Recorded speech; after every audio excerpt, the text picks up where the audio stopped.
the MS hug thing or any kind of disease hug. Hi, friends, it's Adam, the crippled cannabis cowboy.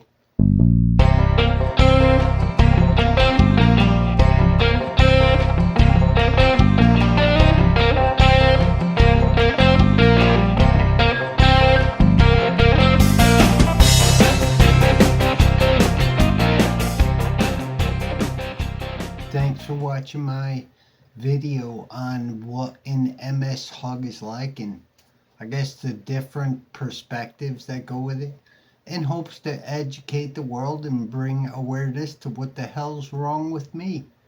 If you like what you see, subscribe to my channel, help a brother out, and click the notifications on. Do whatever you gotta do, man. If you know someone that has multiple sclerosis or you have it yourself, then you're definitely gonna know what an MS hug is. I'm only kind of speaking from my own perspective, but I happen to be like the worst of the worst. I have that rare kind of multiple sclerosis. The hug thing, looking at it from the outside, the way you could tell someone's experiencing an MS hug or maybe any kind of brain disease hug is their language, like the way they speak, starts to go very slurred, and sometimes they can't say a word. It actually becomes like impossible. Then there's like this word searching thing, like they can't figure out what word. They know the word but they can't speak it, and the tongue and your lips and everything starts acting funny along with your brain with this whole word searching thing, kind of like I call them brain farts. I had a brain fart. When that happens, that's one sign that you could be suffering from one of these hugs. Then it's the vision, when they can't see very well. Their fine motor skills, when they can't walk too well, they lose their balance a lot. That could be signs of like a hug coming. There's another one where they're just in bed, they can't do anything, and just bang. They might be in the middle of a hug, they might be sleeping it off or whatever. Like me, for example, I experience these MS hugs. They get tighter and tighter every day, I don't want to say all day. It's an all day thing. It's ridiculous. When they get bad, there's nothing I can do. I will fall on my face and hurt myself. So I gotta lay down. So bedridden people are experiencing like just a ridiculous hug. Then there's the other side of it, like experiencing a hug. I sort of know when they come, like I can feel the signs, and the first sign that hits me is my brain isn't working right, thinking of stuff, trying to remember stuff, being forgetful, just completely losing any idea that I had, like kind of like short-term memory. It's almost like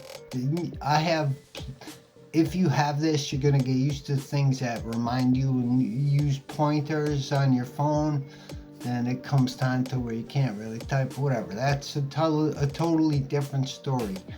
So it starts with my brain, then it goes to my vision, and I actually don't know which one's first. Sometimes I've seen the vision first, and they're kind of together. And my vision goes, it's already blurry, and I already see double a couple times a day. But when this MS hug thing comes into play, it's almost like more than double, like triple, quadruple, I don't know. Plus it's blurry, so it makes it impossible to read. There are times where I can't even see a clock on a microwave a foot from my face. Like I literally put my face right up to it, and that's how bad your vision can get. That is also signs that a hug is on the way. Then there's this mobility thing. It kind of comes with the vision and basically when something whacks you out of balance, like your equilibrium kind of goes haywire, you're gonna lose your balance. Now, with you losing your balance comes like its own certain set of challenges. Like if you suffer from a neurogenic bladder, you gotta stay near a bathroom. You might have to walk or whatever. You have to have a walker. It's kind of weird. One of the best advices that I found is determine the amount of drinking that I do throughout the day, drinking anything, and then figuring out how many times I gotta use the toilet to relieve myself. And having a disease like this, it kind of comes down to it's between 1 and 2 hours, somewhere around there, that I gotta stay near a bathroom because I'm gonna have to use it. This feeling like overwhelms you. It is like a hug. It's like someone grips you and they squeeze you so hard that you have a hard time breathing. You can't talk, you can't see, you can't walk, you can't do anything. And it just gets tighter and tighter. And you gotta wait it out, sleep it off, do whatever you gotta do. But the more you experience this, maybe the better you'll get at it. I'm trying to get better at it. Doesn't look like that's happening, but we'll see. So that's kind of what they mean when they say an MS hug or I'm in an MS hug. It's just when all these things just start going wrong and they compound and they add up and they get to a point where you get hopeless, you feel hopeless, and man, it's just horrible.